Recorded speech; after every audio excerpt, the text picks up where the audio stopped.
In the mid-18th century, the American colonies thrived under British rule, but beneath the surface of this prosperity, resentment was growing, a spark that would soon ignite the fires of revolution.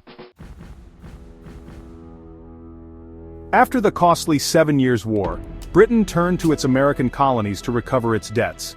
Laws like the Stamp Act of 1765 and the Townshend Acts of 1767 imposed heavy taxes on everyday items: paper, tea, glass, and more. To the colonists, this was taxation without representation. They had no voice in the British Parliament, and their frustration turned into resistance.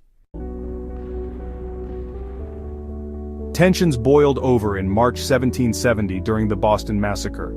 British soldiers, surrounded by an angry crowd, fired into the mob, killing 5. This tragic event shocked the colonies and fueled widespread outrage against British rule.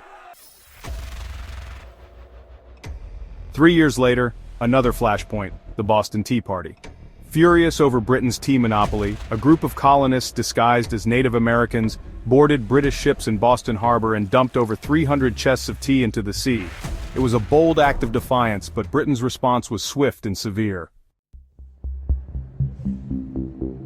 The British government passed the Coercive Acts, known in the colonies as the Intolerable Acts.